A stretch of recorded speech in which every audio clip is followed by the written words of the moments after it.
ঢাকা মহানগরীর বিভিন্ন এলাকা ছাড়াও আশপাশের জেলা থেকে বিপুল সংখ্যক শ্রমিক ও নেতাকর্মী বিএনপি শ্রমিক সমাবেশে যোগ দিয়েছেন। আন্তর্জাতিক শ্রমিক দিবস উপলক্ষে জুমা নামাজের পর থেকেই নয়া পল্টনের দলীয় কার্যালয়ের সামনে সড়কে নেতাকর্মীদের ঢল নামে।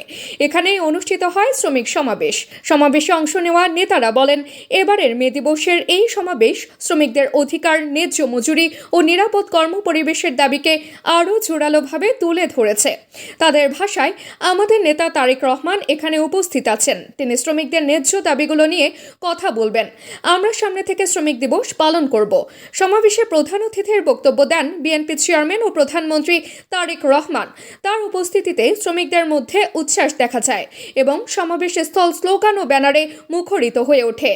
বাংলাদেশ সহ বিশ্বের প্রায় প্রতিটি দেশেই দিবসটি যথাযোগ্য গুরুত্বের সাথে পালিত হয়ে আসছে। 1886 সালে আমেরিকার শিকাগো শহরের ঐতিহাসিক শ্রমিক আন্দোলনের স্মৃতিকে ধারণ করে প্রতি বছর এই মহান মে দিবস পালিত হয়। মহান মে দিবস আমাদের মনে করিয়ে দেয়, শ্রমিকদের অধিকার প্রতিষ্ঠার লড়াই যুগে যুগে খুব সহজ ছিল না। এই দিনে আমাদের প্রত্যাশা ও দাবি বাংলাদেশের জন আন্দোলনের মাধ্যমে নির্বাচিত জনপ্রিয় মাননীয় বিপ্লবী প্রধানমন্ত্রী জনাব তারেক রহমানের সরকার শ্রমিকের অধিকার আদায়ের পাশে থাকবে, শ্রমিকের জীবন মান উন্নয়নে রাষ্ট্রীয় সুযোগ সুবিধা নিশ্চিত করতে কাজ করবে।